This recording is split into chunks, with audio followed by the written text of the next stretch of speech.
We're going to get started in just a few minutes. Our last board member has just arrived in the parking lot.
All right, am I on here?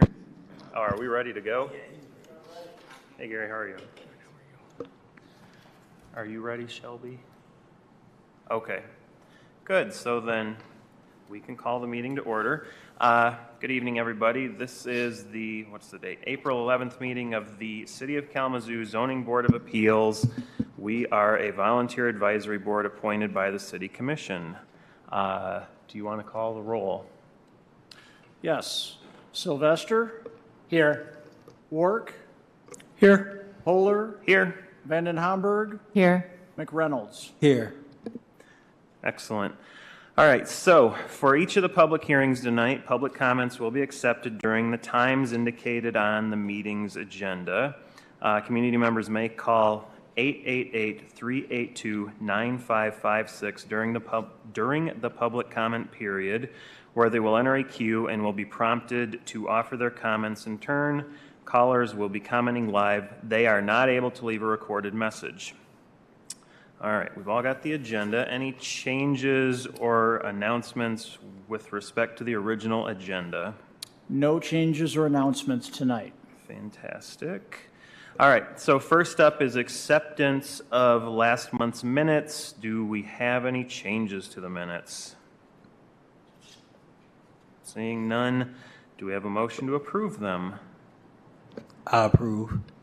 A second? Second. And that would be Mr. Wark. Any discussion? Excellent. All those in favor, please signify by saying aye. Aye. Aye. I heard no. We all said aye. Yes. So we don't need to get into the not approving. All right. So the meeting procedure goes like this. For each of the requests, the secretary or whoever's sitting in her spot tonight will read the application into the public record. The applicant or representative will then have 10 minutes to provide their comments. I'll just say 10 minutes seems like a lot of time, but it frequently is not. So I would say get to your points. That's the most important thing.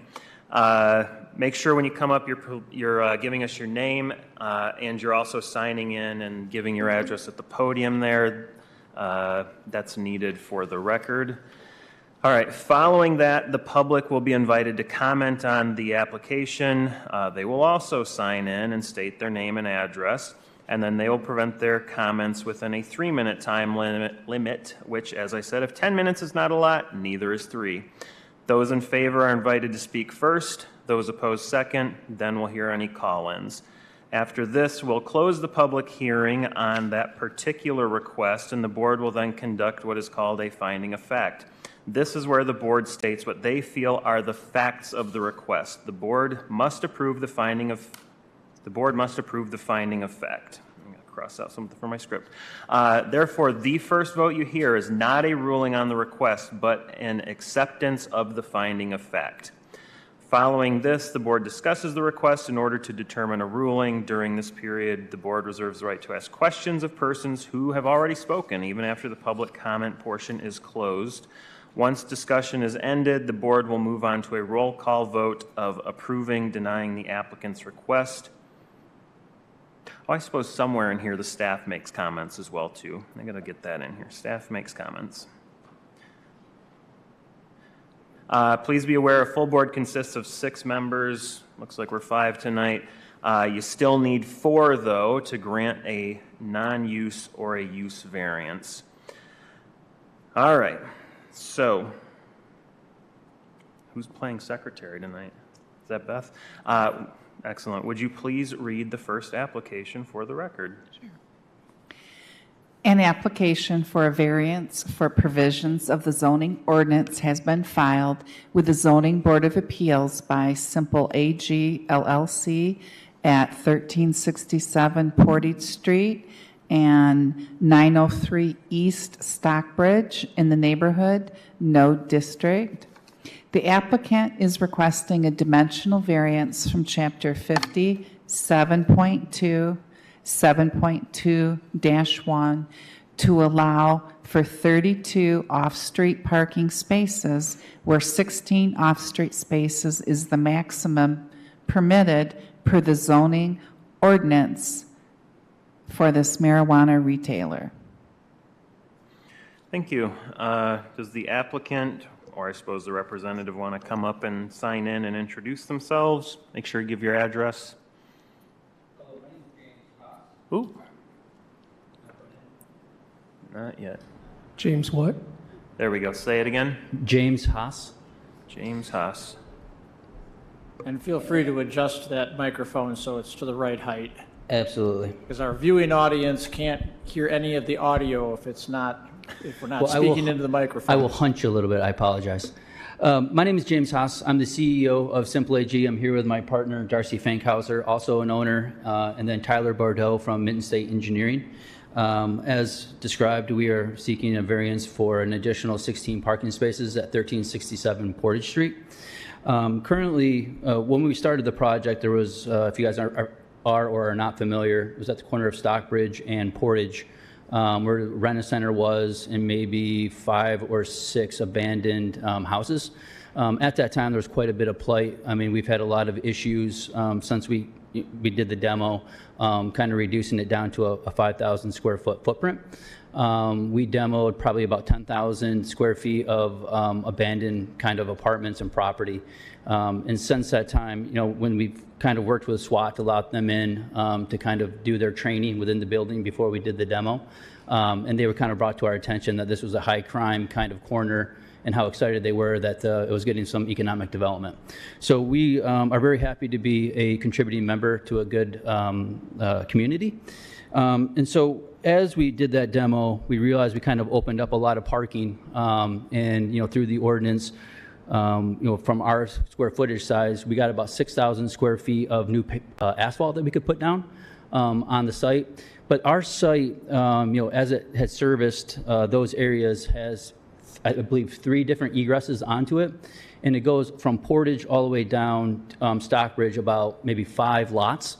So right now, there's about 4 lots of pretty, an eyesore of paving, which was once striped in the past. It's all beat up now, all wavy. So our intent was to take that eyesore out and put in proper parking, a nice, beautiful kind of curbed and manicured with landscaping parking lot.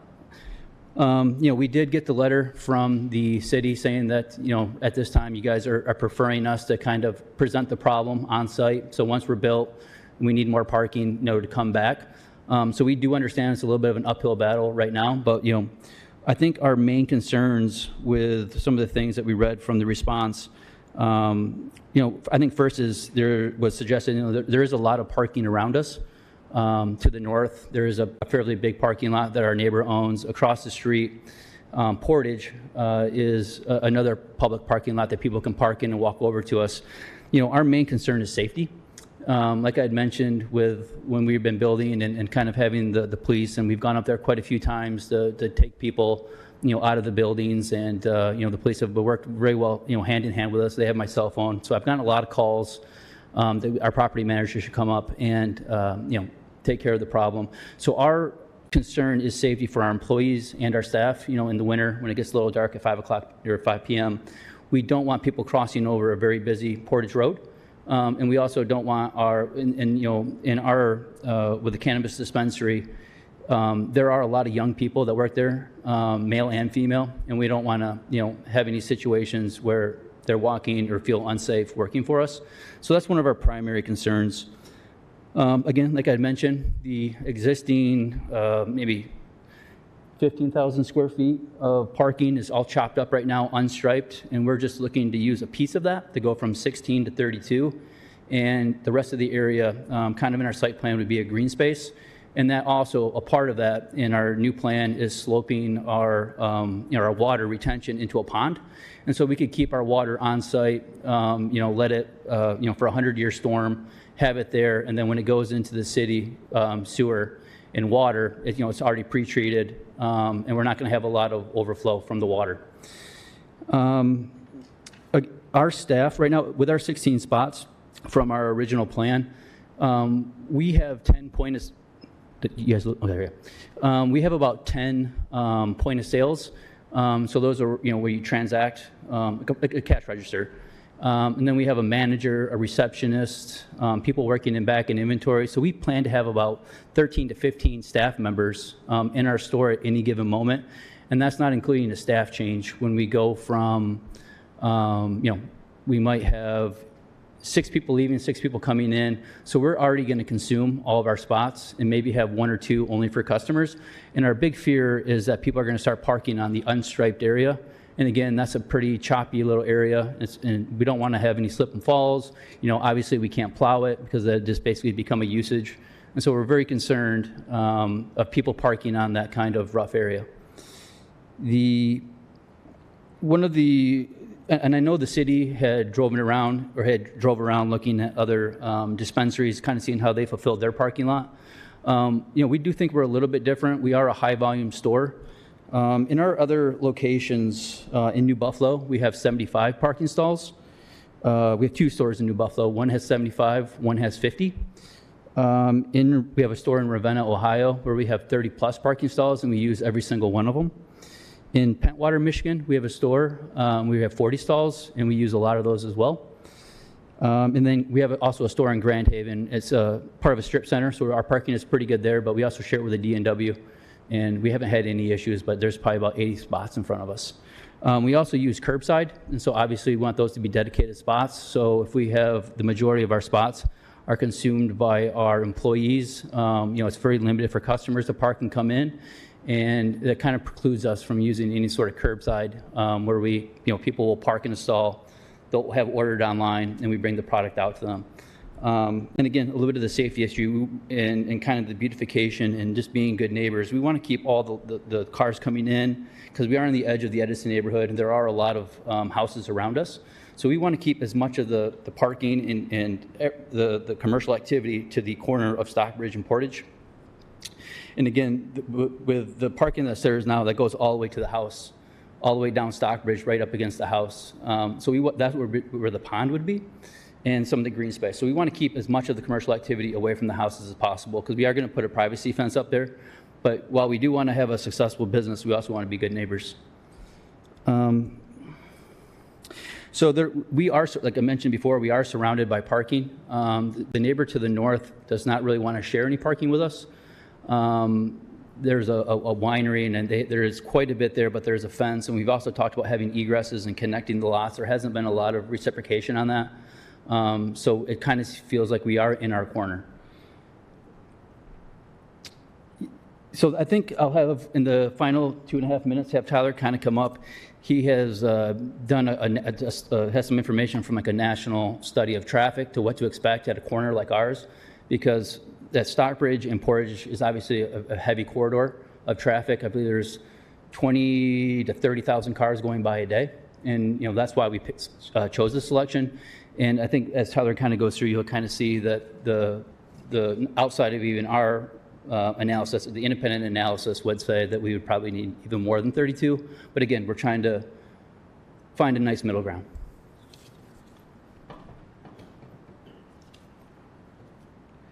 Thanks, Jim. I'll sign in here real quick.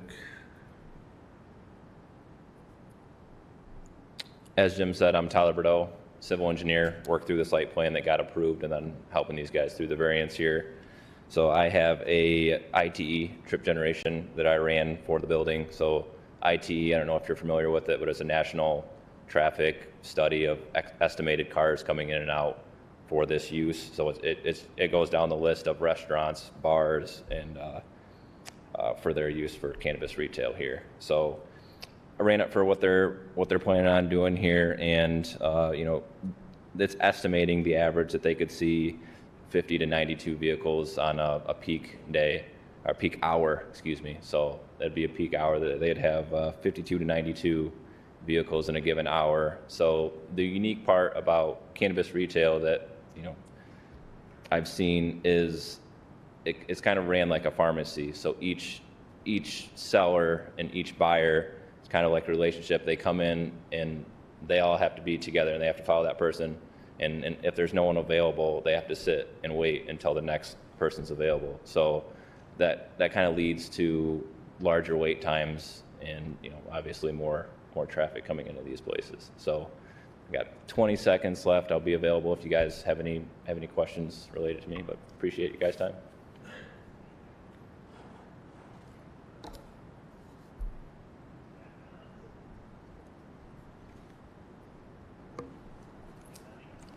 Sure, and then you can decide if you have any other questions hanging out there. So, yeah, I appreciate the rundown on everything, and I have met and talked with their staff on multiple occasions about this parking variance and what would be, trying to get that number down to something that was workable, which we came close. They also did an admirable job of reaching out to the neighbor to the north that owns a large surface parking lot. However, they're not ready to lease any spaces at this point. I'm hopeful that will change at some point in the future because it is a large underutilized parking lot. So what is significant about this area is it was part of the rezoning that occurred last fall, and it is a neighborhood node, which is more of a building forward design, which was part of the reason why staff was very pleased when this organization came forward and wanted to repurpose the building and keep the building up near the frontage of the property. We were hoping they would basically expand the building and put an addition on it and fill it all the way to the corner, but that didn't happen. But we still have a building along Portage Street, just not up to the property line on Stockbridge. But being a neighborhood node, what that means is these are commercial areas that that the city is working on building out to be more walkable commercial hubs for the neighborhood, for those that live in apartments within the neighborhood node, and so overbuilding surface parking, it goes directly against that movement, to make it more densely developed. And then, of course, the one thing that was rightfully so pointed out, that because this business is not in operation yet, it's hard to truly gauge the level of parking deficiency. And, so we talked a little bit about that in our meetings. But looking at the special circumstances, what was indicated was the building size, that it's a little larger than a lot of the other marijuana facilities around the city, the retailers specifically. And it is slightly larger. A lot of them are closer to the 3,000 square foot range. However, what we're finding out is because there's a fair amount of competition in the city, these locations are not overloaded with customers at any one time. And, so even though this new building will have the ability to have up to 10 transaction stations, it may take some time to build to that level of actively using all those, or those might not all be in use except for during peak times. And this project is, because obviously it's, they're talking about, what their, steps of development. So this did go through site plan review already, and that was in the staff report. And unfortunately, this parking issue did not come up at that point. If it had, it would have been something,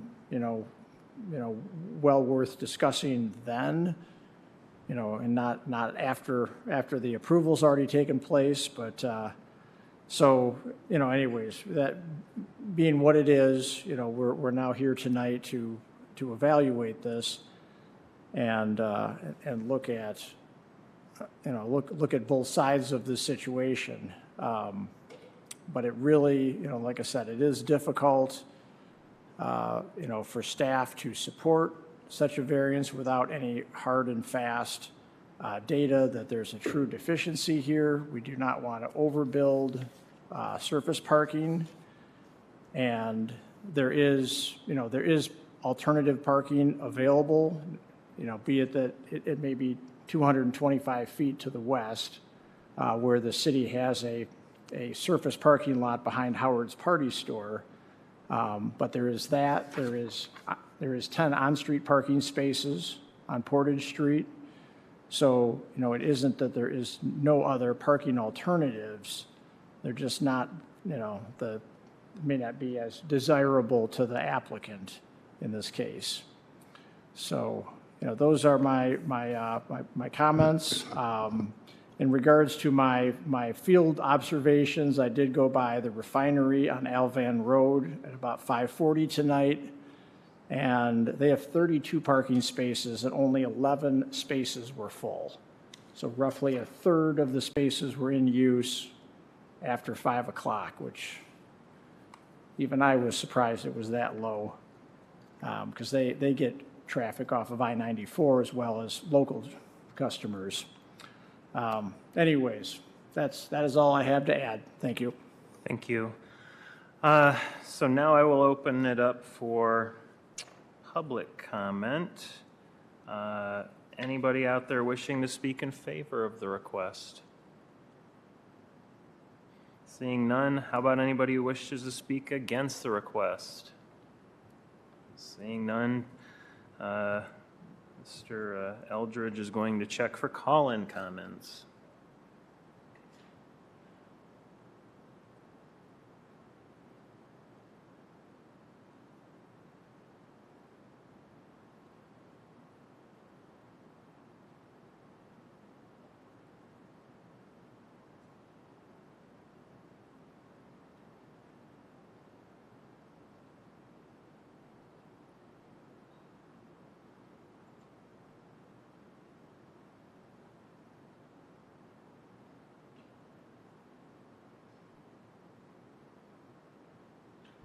All right, we are checking for call-in comments right now.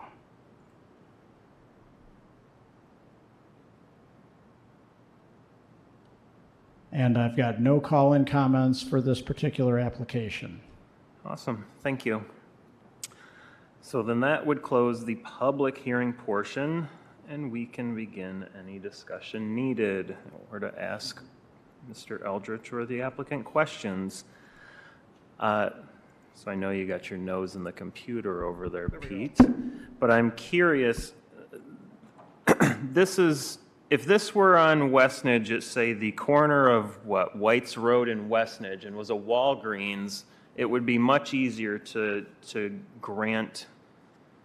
You wouldn't even have to ask for this request, would you, because of the particular zoning in that sort of area? Well, actually, that's another node area too, the example you just gave. So we wouldn't want to overbuild surface parking there either. So maybe that's a bad example. But this is supposed to be different than like that sort of, I'm just assuming, even though it's a node area, I was just assuming along West and just all a different kind of zoning where you would have more buildings back and more parking available. But this is meant to be more neighborhood and walkable, essentially. Yeah. So if you're looking at Westnedge, say south of White's Road, that stretch going towards Kilgore, yeah, that's a lot of larger lot commercial. It gets a little bit more suburban, and less urban as you get out that way. So, yeah, that would probably be a good example where there is a lot of surface parking lot, not a lot of shared parking. So and I have two other questions for you. So if this were a business that we said no to and they open and like 3 years down the road, they've come in with hey, every day from this time to this time, like a significant portion of the day, we are just jam-packed and we are parked everywhere possible. Would that be a situation then where the city would be more likely to say, hey, aside from this board where your office would say, hey, we're more likely to support it then because there's actually a demonstrated need for it? Yes. Because I heard you saying it's a little speculative, the demand. Yeah. Yes. Because then there would be vehicle counts. There would be information on how many actual transactional stations they had manned or occupied, I should say, during those peak hours. So they could give, true, employee counts for peak hours as well as customer traffic numbers. And I think something you said there about the refinery too made me draw back to what he was saying about New Buffalo. I think it was maybe 2 locations. And it made me wonder, like, how many of these types of businesses are in New Buffalo versus Kalamazoo, where we seem to have them kind of everywhere.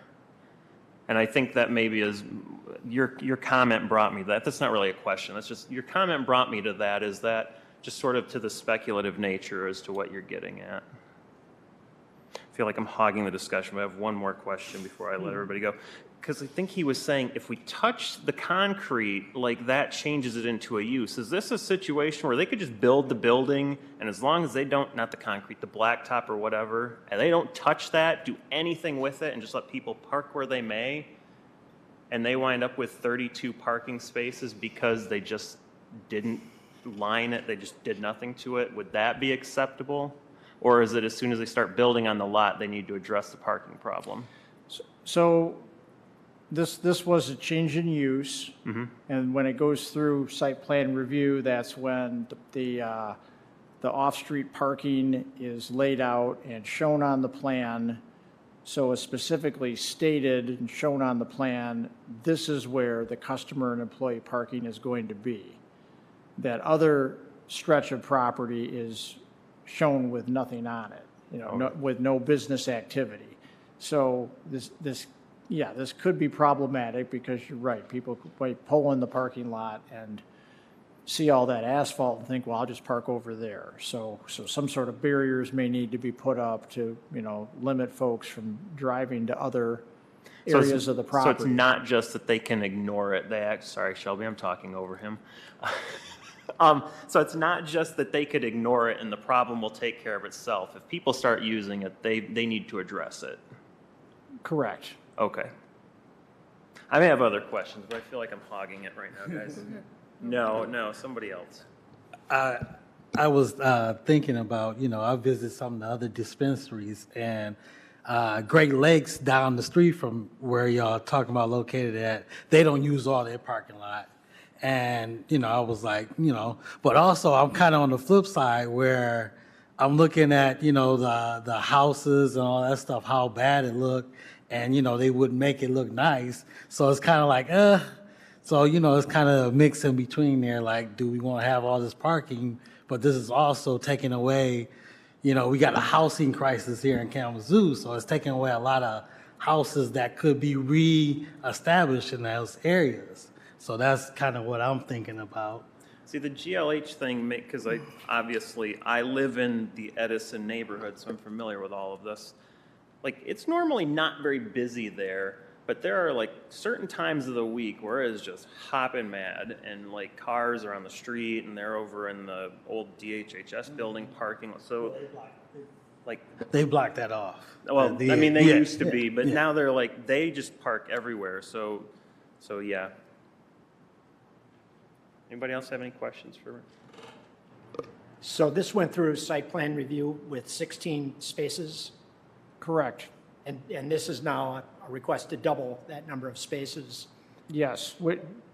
Yep, I'm sorry, go ahead.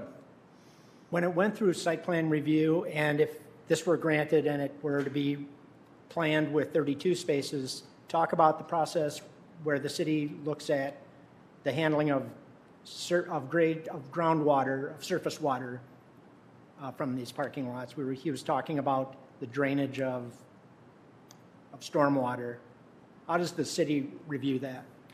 So, yeah, so if, for example, any variance is approved to add more parking, that would then trigger the need for a site plan amendment, and that process, going through that process, the stormwater would be revisited, and then any other site improvements, landscaping, et cetera, would, it would basically just, it'd be a whole site plan review, process again. It obviously would be very abbreviated because it's minimal changes to the property, but it would be looked at from all aspects, specifically stormwater, because they'd be identifying impervious surface that's going to remain on the property, where we don't know exactly what's going to happen with the older asphalt areas that are just lying at this point.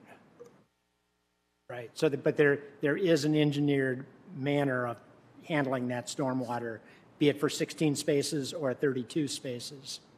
Yes. The approved site plan that was submitted lays out, covering stormwater management for the existing approved parking. Just one more question.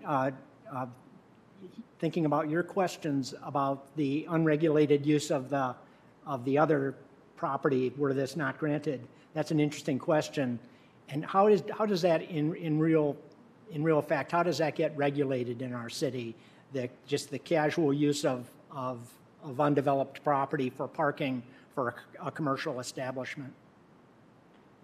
Well, it can be problematic. It can lead to enforcement if it's a lot that does not have any approved business on it, and all of a sudden it turns into a commercial parking lot or a vehicle storage lot.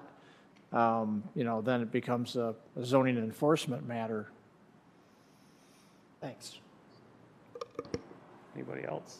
Any questions for the applicant? Then that means we can move on to the finding of fact. Who was assigned on this one? Was that you, Gary? Finding of fact for 1367 Portage Street is as follows. There were 99 notices of public hearing that were sent out. I don't believe there were any responses. There was no call-ins, and there was no one in our audience that was for the project or against the project. James Haas, CEO and owner, spoke to us for about 8 minutes. He kind of gave us a rundown on what he did to develop the site.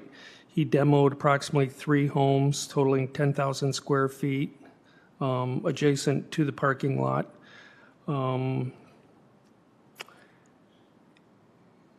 He talked about the parking and the 16 spaces. Staff will probably use 13 to 15 spaces. And they also have curbside sales, so they figure they'll need additional parking for that. Tyler Bordeaux talked to us a little bit about a national traffic study. I wasn't real sure about the national traffic study, but he did point out that there would be 50 to 92 customers or potential customers per hour.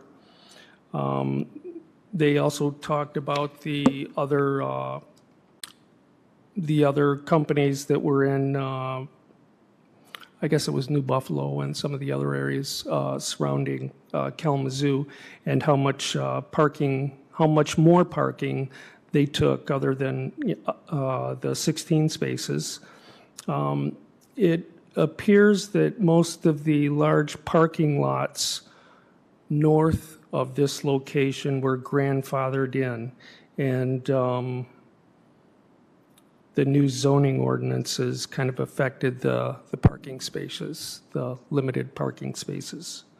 And that is the finding of fact. Anybody want to second it? I second that. Excellent. All right, so we can discuss on that, or should we vote on that? I mean, anybody want to discuss on the actual finding of fact? No. I don't need discussion on that. All right, all those in favor of the specific finding of fact, please signify by saying aye. Aye. Aye. Any opposed? Yay, that part of this approved. So there's your finding of fact. So, any motion on approval of the request? I have one more question to staff in regard to the, I guess it would be the stormwater. So with the additional parking spaces, how much more stormwater can we expect on this site? Is there a formula for that? There is a formula for that, but Okay, I don't have. all right. I don't have that information, and I would defer to our public services staff that Yeah. does the calcs for that, but Okay, basically, what's been laid out now to manage the stormwater would essentially have to be doubled if they're gonna add that much more parking. So whether it's, and it was gonna be above ground, an above ground detention basin on the far end of the property is what they're looking at. okay. Thank you. Excuse me. All right. Anybody want to move for approval of the request?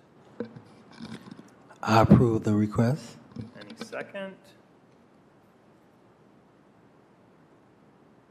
Any second to approve? I second to You the already approval. you already moved it. And then we'll do our discussion and vote. I second to approve the request. All right. So there's your second. So, any discussion on the request from anybody? I guess I'll start then. I'm definitely in the staff's corner on this one with the idea that it is speculative and that the intent of the neighborhood is to be walkable, which is why I wish the neighbors had come out or wrote letters or done something to say that it was a necessity. I'm definitely glad they took down abandoned buildings, and I do hope that it's successful enough that they're back in a couple of years asking for more parking, but I'm going to have a hard time supporting it for those reasons.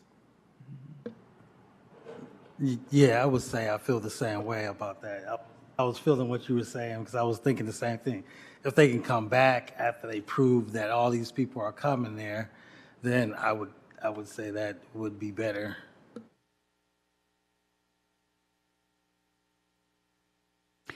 I would agree.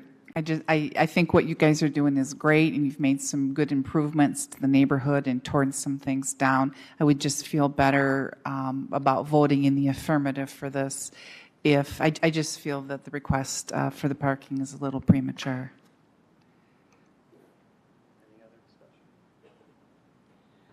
I don't think I have anything new to add to the good points colleagues here have made. And the only concern I have going forward actually would be the unregulated vacant land that surrounds the property that they're developing. And that's a general concern in the city, and it would be specific to this site. But that doesn't really go to the motion that's on the floor. But I agree with the comments that colleagues here have made.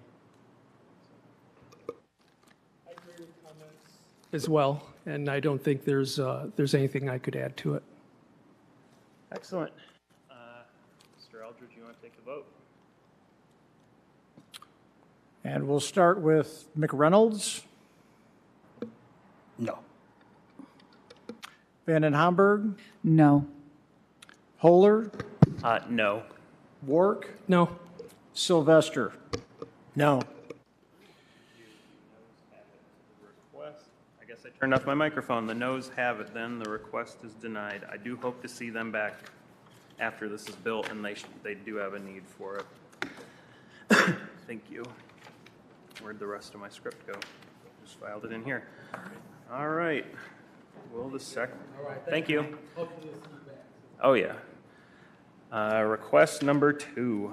Take it away, Beth. All right. An application for a variance for provisions of the zoning ordinance has been filed with the Zoning Board of Appeals by ANR Kalamazoo Hotel, LLC at 1500 East Kilgore Road in the Commercial Community District. The applicant is requesting the following use variances for a residential redevelopment project. The first use variance is from Chapter 50, 50-4.4, 5B1, and it's the residential uses in the CC district are only permitted in conjunction with a commercial use where the proposed project will be all residential. 2, a use variance from Chapter 50, 50-4.4, 5B2, multifamily units are not permitted in the ground floor occupied space that directly fronts the front property line. Please note that these requests will not change the zoning classification of the property. This is a request for the variances only regarding the items described above. Mr. Chair? Yes. Before we bring up the applicant, I just want to mention that these two variance requests should be tied together. So it'll just be one vote, because request number 1 has to do with requiring mixed use on the property. So if, that is directly tied in with request 2 that talks about that occupied space. So that occupied space, that first 15 feet of the buildings facing the street, that's supposed to be space set aside for commercial uses. So the two are intertwined, so there's no reason to vote separately on these variances. Thank you. That was obviously a question I was going to have, and you anticipated it. All right. Does the applicant want to come up and sign in and explain the request? Make sure you say your name clearly when you say it out loud. And slow so I can write it down correctly, please.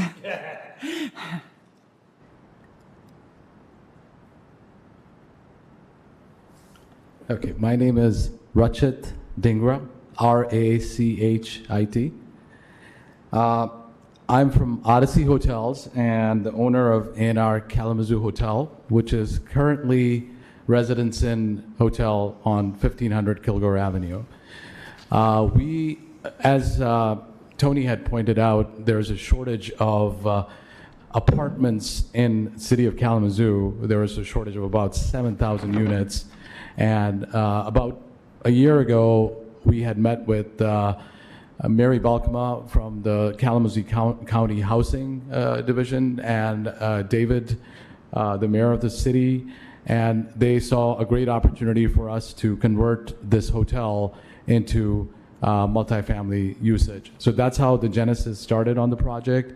And most recently, there was a meeting by the Kalamazoo County commissioners to do a grant for millage dollars for the project that was awarded just last week. So what we're planning on doing is converting the hotel once it leaves the Residence Inn flag from Marriott into a multifamily use.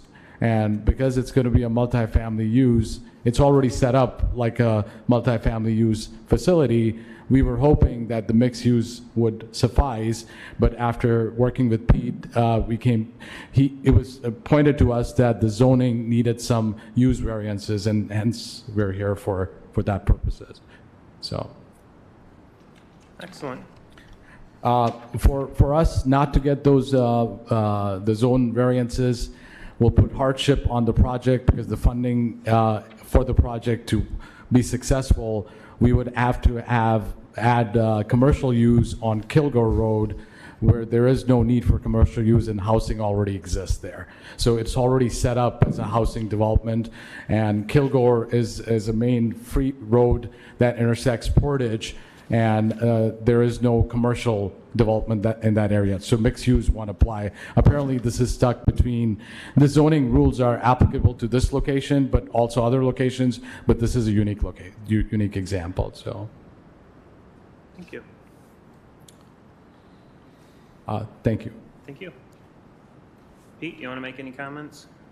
Yeah, I'll just make a few comments here. So the applicant, Ratchet, and his business partner have, they went to our project review meeting and presented this project. And at first blush, we thought this was going to be a very straightforward transition, and didn't think we were going to run into any roadblocks with the zoning ordinance. But then as we looked at it deeper, we realized that categorically it was moving from, because it's an extended stay, it's technically a hotel now, which is a commercial use, and it's transitioning to apartments, so it's multifamily residential.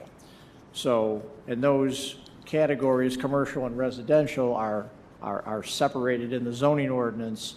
So this had to be viewed as a change in use, even though they're living units now, and they'll be living units, at the end of this process, presuming this continues to move forward.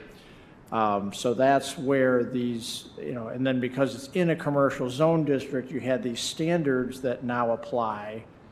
If there's a change in use and a property has to meet the current standards for that commercial community zone district, the mixed use requirement comes into play, meaning that there's an element of commercial in addition to the residential, and that the front of the buildings closest to Kilgore have to have commercial space, or commercial space and commercial usage within at least the first 15 feet of the front of each of those buildings. In practicality, because this was built as extended stay units, they have multiple buildings, they have different floor plans from studios to, is it up to 2 bedrooms? Yeah, there's some units with 2 bedrooms, and the rest are all studios. Yeah, so and also there is, like, right on Kilgore Road, where the property is spread up into multiple buildings, and the units that there are multiple units in one building, and the buildings that face Kilgore Road, there's actually a driveway right in front of that extends into another property next to us. So really, we can't put any commercial use at that location because that's a thorough passway. That's before Kilgore Road. That's an inner road too. So. Yep. Yeah, I just wanted to add Thank that. you, Yeah, thank yeah. you, yeah. Yeah. Yeah, so it, you know, it created this unique circumstance, and that kind of, you know, gets at, you know, the first criteria, which talks about the literal enforcement of the terms and provisions of the ordinance. So here we are trying to apply these commercial standards to structures that were built in 1989, essentially for, you know, for dwelling units. So you would, you know, effectively have to, you know, cause significant renovation to each one of those front buildings in order to meet those commercial standards, which does present a hardship for the applicant and the organization, and would eliminate. Right now, there's 83 units that they're looking at transitioning into apartments, and most of those, you know, a large number rather, would be lost if these commercial standards were applied. So, you know, I wanted to point that out. Also point out that, you know, the level of renovation to make this transition is also very minimal as far as the, you know, the upgrades. And I think I talked a little bit about that in the staff report, that they would, you know, be doing some remodeling to the units, but essentially the square footage stays the same. They already have full bathrooms in them. They already have, you know, a kitchen area per se, yeah. which will probably be upgraded a little bit. But they, you know, they function like efficiency apartments already. And so, you know, so it's, you know, so again, application of commercial standards, you know, creates a hardship on making this transition. And then the ordinance also goes on to say in the commercial zone for multifamily, there needs to be like a outdoor recreation space. And because this was an extended stay, they had a clubhouse, or have a clubhouse, a pool area, some green space behind that. So they actually meet that criteria for having a multifamily use, you know, in this commercial zone district. And that, you know, some of that space will remain, a part of the clubhouse, I believe, will turn into some additional apartments. Right. So, so again, you know, there's a lot of synergy with what's proposed. It's a good reuse of this extended stay hotel. And my last comment is, you know, there was a brief discussion about should this be rezoned, and really the use variance is the best option here, because, you know, as this area grows and there's more development pressure at I-94 and Portage, this property still remains in a commercial zone. It could, you know, it could be redeveloped, you know, 20 years from now for some more viable commercial use that's more appropriate for this interchange area. This use variance is just to allow the existing structures that are there now to be repurposed and to create housing units which we can use immediately. So that's all I've got. Thank you. I just wanted to add one more thing. I've got 49 seconds here. But these are going to be affordable housing units. That's the key thing. And we are doing 80% of these units are going to be 60% AMI. So it's a great addition to the community for adding affordable housing that there's a big shortage of. And that's why the city and the housing authority were in favor of this project. So just wanted to add that. I think we should give him more time, because Pete took up quite a bit of his time there. I thought he was done talking. We still got 14 seconds I mean, left. if you would like more time, you can have more No, time. I'm good. I mean, that's it. I think that Pete kind of covered probably Pretty everything much, you yeah. would want to have said anyway. Pete did a much better job than I did. Let's put it this way. No, this isn't going to be a prop. Shouldn't say that. I have a question. You have a question? Yes. I mean, nobody's out there going to speak for or against it, so if you want to ask him now, then ask him now. Oh, I don't have a okay. problem with All it. right, before you leave, okay. All right, Mr. Dagra, I appreciate you saying towards the end about the goal is affordable housing, and I'm doing the finding of facts, so I've got it in the notes that you spoke with Mary Balkema and Mr. Anderson. I'd like a little bit more clarity on the phrases that you used, the terms, just because I'm not as familiar with them. But I really got a lot out of the project summary overview that was in the packet. It was saying that, you've got 48 studio units at 416 square feet for a maximum of $963 per month for a studio and $1,032 per month for a one-bedroom unit. So your studios are 416 square feet and the one-bedrooms are 532. So we need this housing, but to me, that just doesn't seem very affordable. These are based on the published rates that exist that were provided to us. So those are the ones we used. Okay. All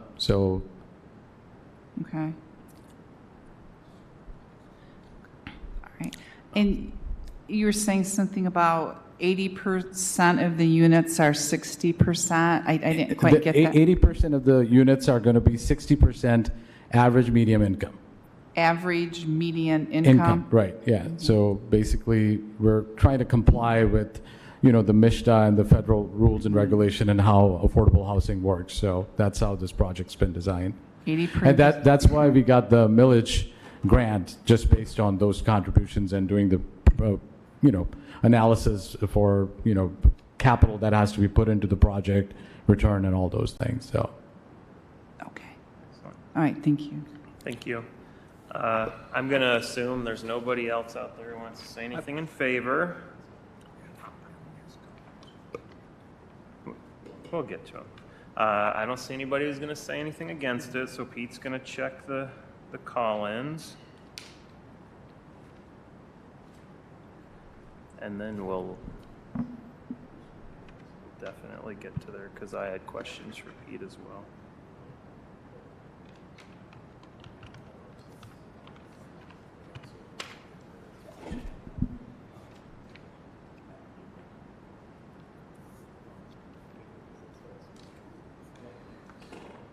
Okay, we're checking right now. And for this public hearing, we do not have any call-ins for this particular application. Excellent. Seems like we have some more discussion we wanted before we move on to the finding of facts. You had questions? No, not this time. All right, that's what you can. We'll close the public hearing portion. We'll move on to some discussion and then the finding of fact. It almost looks like, Pete, when I look at the map here of the properties within, 300 feet, it's like everything on one side of Portage and everything on the other side of Portage is all like our whatever, except for the small little bit here where there's like a auto mechanic shop and a sandwich place at like Paddington Lakeway, that corner, and then this one little property here by the highway. It almost feels like if we give them the use variance, whenever they decide to rezone things, they're just gonna go ahead and carve that right into the R district somehow. And I'm guessing, and maybe you can speak this, so I guess my question then is, this was originally a commercial space, and I presume that that's just kind of carried forward year after, or every time they've updated the zoning, even though it is a little bit of an island on its own here. It is a little bit of an island. I'm looking at this map. I believe the MDOT offices, which are like diagonal across the street, Yep, I believe that is also in the same commercial zone district. It's not, I see. it's not clear on here. Oh, I see. It's this little weird Yeah, square because cutout we're looking of at a the- black and white zoning Yeah. map here. But so what you have is, you've got the MDOT offices, you've got this particular site, with the extended stay hotel, and then directly next to it on the east side is a traditional hotel, Yeah. a multi-story hotel. And as was mentioned, that the drive for that other hotel wraps Oh, around yeah. in front of this one. So there's some interconnectedness that will remain. I see. I don't really have anything else to ask on it. I have a question. Is this hotel going to take Section 8 or take people living there based on income? That's what the 60% AMI is for. That's And- what that is? yeah. Oh, And then okay. also I wanted to add, you thought the rents were high, but utility, electricity, and all that stuff is covered because Oh, okay. yeah, it's all centrally located, so that's how. Yeah, Includes yeah. all utilities? Yeah. Oh, okay. Yeah. So it seems high, but that's how the calculations Okay. are done. Okay. So That helps greatly. yeah, Thank yeah, you. yeah. And that makes sense, given that Right. everything is interconnected Right, right because now. everything is right now interconnected for a hotel, so we're not looking into putting different meters or anything like that. It's just basically included in the rent. That's the max rent we can charge. So. Yep. Excellent. I do have a question. Will you be financing this using low-income housing tax credits? No, not any federal dollars. We might be using the home dollars. We're working with the city of Kalamazoo, so that's in process to get like a pilot program. So we're in the process of trying to obtain that. But the millage grant was awarded, and then we're also using some financing from Kalamazoo Foundation for the I project. see. Thank you. Yeah. Thank you. Anybody want to make a motion on the finding of fact? Beth? She's going to have to read it, and then you can second it. All right. Okay, not using control. Not using I feel like you're putting me to shame. Mine were so half-hearted when I did them, and yours are very detailed. Well, She is. all right, we're ready. Go Okay. for it. All right, I move that the finding of facts for 1500 East Kilgore Road shall include all information included in the notice of public hearing, date March 27th, 2024, in the agenda packet staff provided for this request. 19 notices of public hearing were sent, and 0 responses were received. There were no call-in comments, and no one spoke in favor or in opposition. Mr. Rashid Dagra is the owner of Odyssey Hotels, and he spoke on behalf of the project. General basic overview is that currently it's a residence and owned by Marriott, and that operating license is going to be coming to an end. Mr. Dagra is looking to transition this location from an 83-unit extended stay hotel and converting it into individual apartments. All right. This would result in 48 416 square foot studio units, 14 large studio units at 440 square feet, and 21 one-bedroom units at 532 square feet.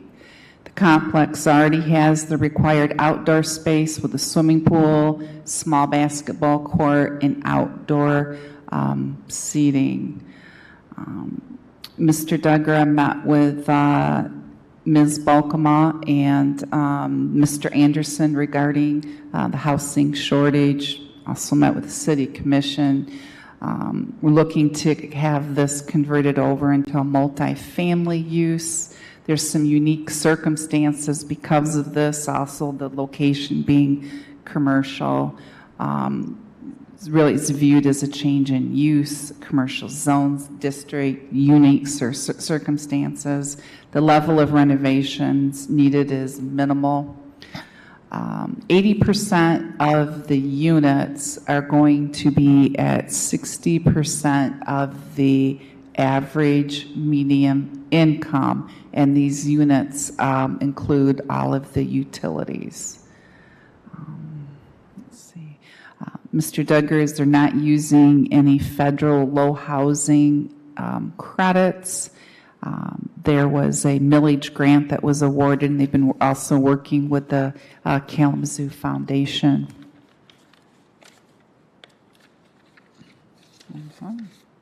And I conclude with the finding of fact. Pilot on this, if you want to add that, and maybe we might be using home dollars.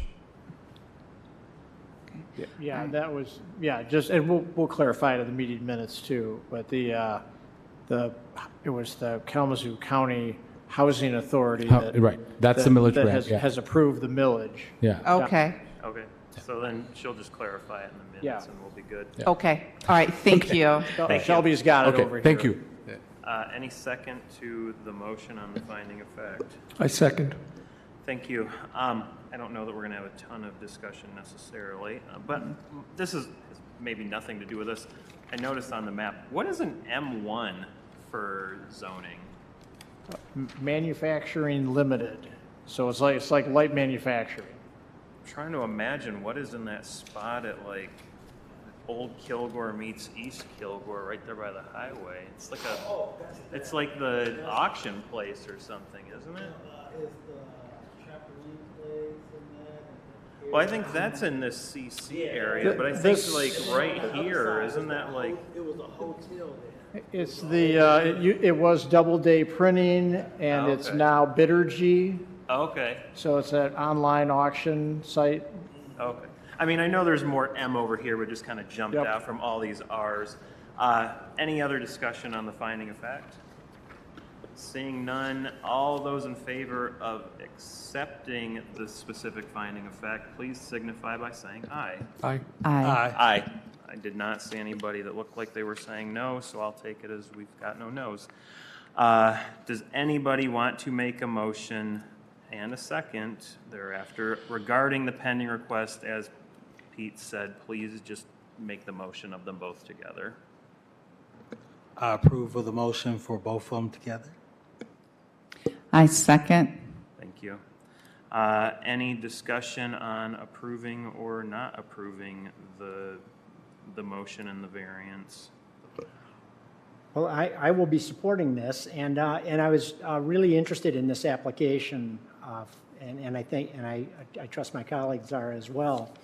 My office is about a quarter of a mile from this location on Airview Boulevard. It's in the city of Kalamazoo, adjacent to the former Stryker headquarters. Okay.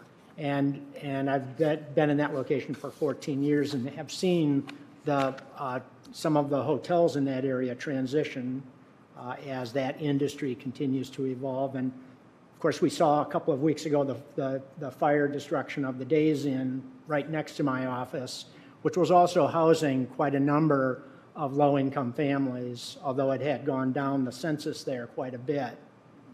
In the meantime, we've seen a number of families now moving into the Country Inn and Suites on the Kilgore Road loop behind there.